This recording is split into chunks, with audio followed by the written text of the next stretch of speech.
Good evening. First tonight, the shocking and humiliating treatment endured by passengers in wheelchairs on Victoria's regional rail network.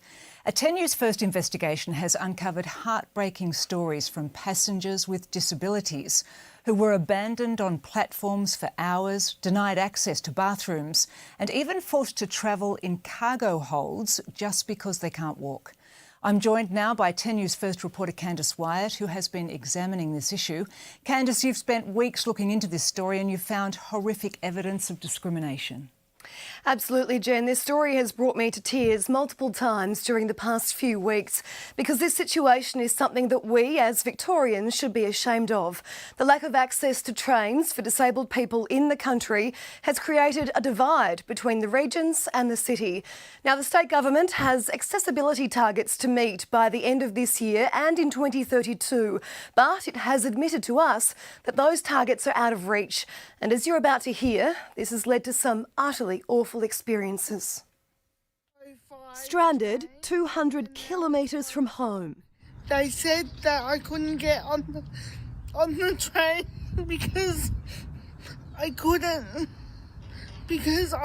get out of my wheelchair. Janet Curtin had booked and prepaid for a wheelchair spot on a V-Line train from Shepparton home to Melbourne. But when the train rolled in, the all-access carriage was missing. V-Line, you need to make sure that all the trains have the right carriages on it. Why would you take off a carriage that everyone can use? It had been removed at the last minute due to a faulty door, but no one told Janet.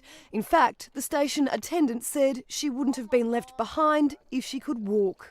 I'm just stuck here because I use a scooter. A wheelchair taxi was called to take her home, but the closest one to Shepparton was an hour and a half away in Bendigo. I just want to go home, like everyone else.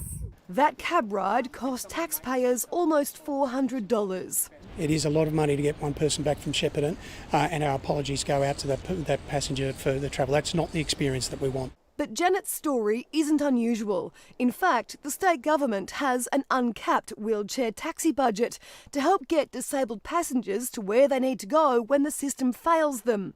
Dean Saunders was given a cab voucher to get home to Terang from the Commonwealth Games in Melbourne 2006. On the way to the city, there was no spot for him and his wheelchair, so he, along with his sister and his mother, were put into a cargo hold. And I don't think it was until we actually took off that it actually sunk in that this wasn't okay. He had no way of accessing a bathroom.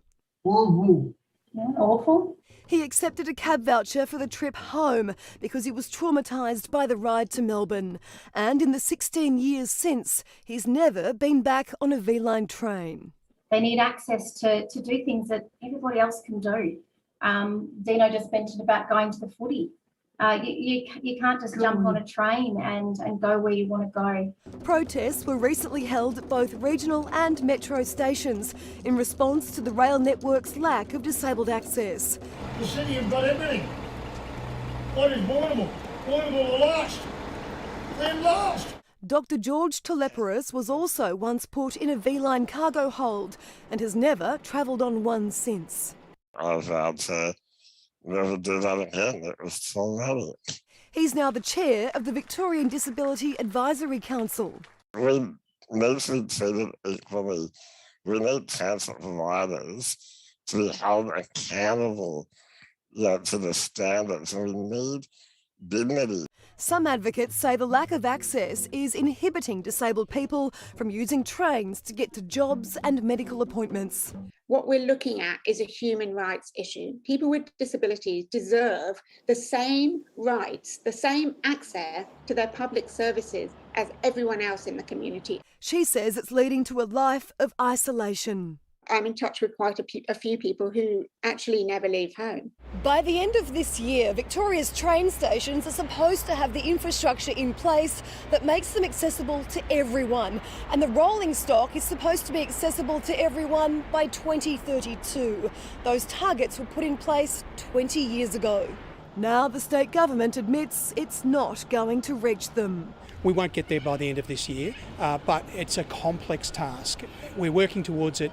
It is a really big stretch target for any government. Some projections estimate the targets won't be reached until 2066, and that is a long time to wait for a train. Candice Wyatt for 10 News First. So obviously 2066 is a projection that Victorians just shouldn't accept. We did ask the Public Transport Minister about this issue and he referred us to the $4 billion Regional Rail Revival Project. But we have asked him to be involved with part 2 of this story, Jen, which will air tomorrow night. Very powerful stuff. Thank you, Candice.